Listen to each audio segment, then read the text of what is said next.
I was 15 weeks pregnant when Tyler was diagnosed with encephalocele. It's a neural tube defect that doesn't allow the skull to formally shut all the way, and brain matter will push out in a skin-like sac.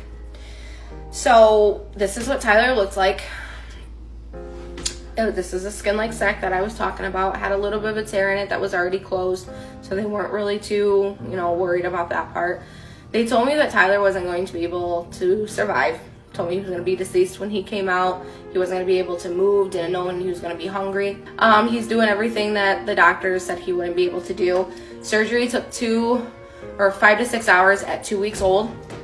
Everyone wanted to know what they did with the brain. So 10 to 20% of his brain was on the outside. Some of it was able to be put back in. Some of it was disorientated where they would just have to remove it. Wasn't doing anything for him or anything like that. Whatever's making Tyler is still left in his head, so which is really good.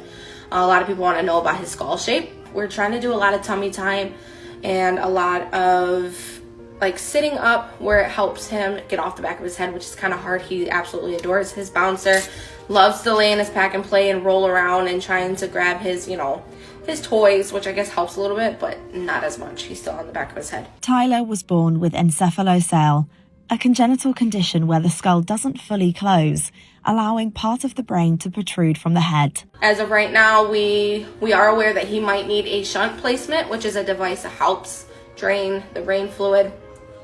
So in June, we have an appointment to get a redone ultrasound to see if that is possible for him to have that or not. So far, he hasn't needed it, which is really good. Everyone wants to know his lifespan. As of right now, Tyler is doing really amazing. We don't know the future. The doctors don't know the future. He's doing everything the doctor said he wasn't supposed to do. So as of right now, doctor said he could live a long life and be happy. Doctors said it was unlikely that he would survive. So here's the update for Tyler's appointment. He doesn't need surgery right now. He gets to go 3 more months because he's doing really, really good. Everyone asks if he's doing his milestones. Right now, from what the doctor says, he is doing the work of a 3-month-old. So he's about 3.5 months behind on his milestones, but his balance is a lot better. He tries to sit up by himself, tries to roll, and he has completely good control of his head now. Yes, you do. He found his tongue, as you can see, so that's good. Yes. And his vision is a lot better. He is bottle fed, takes his feeding really well. Just started on baby food. Now he's a full 15-pound baby, and he's gaining weight, which is good. It is, yes. But this is Tyler. So that's me. Can you say hi? Despite constant hardships, Tyler keeps on fighting. During our vacation, Tyler has been having seizure symptoms. We have been trying to monitor them because that's what we were told to do by his doctor. And yes. And so on our way home, Tyler started having actual crunching seizures where it's his leg goes up and his front and his chest go up also. So he's doing a light crunch.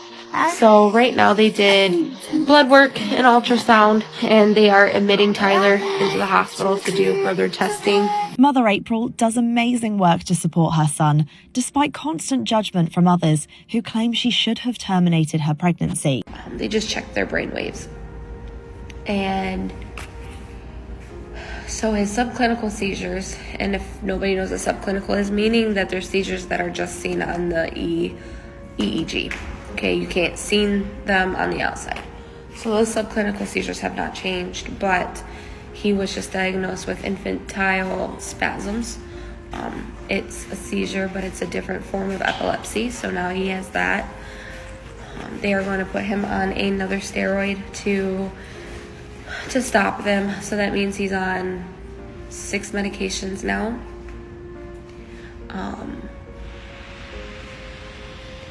The only thing that worries us is that infantile spasms, they mess with your development. And Tyler's already got problems developing. He's trying his best. So with this on top of his plate, he's trying extra harder, I guess you could say.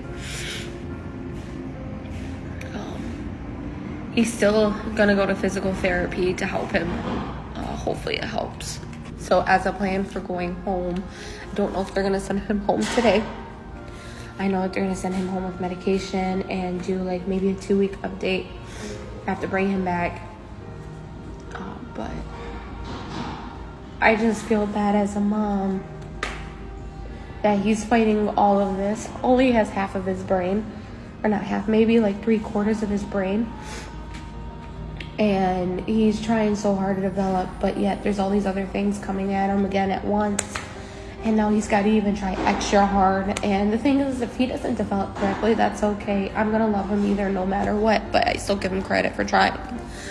Oh, what are you doing? What are you doing? Are you happy today? Yeah. Yeah, are you happy? Mama? Mama? Tyler is such a fighter, and we can't wait to see what milestones he reaches next. In the comments, people were praising the work April puts in, with one person saying, "He is lucky to have a mama that loves him and believes in him. God bless this angel." While others were sharing their stories to help spread some love and hope, saying, "I have a great niece who was born the same way. She's 26. She communicates through her smile and giggles." As always, thanks for watching Happiest. If you liked this video, then make sure to follow our Instagram and TikTok pages for even more heartwarming content like this. And if you've got any videos of your own you want to share, make sure to send them in.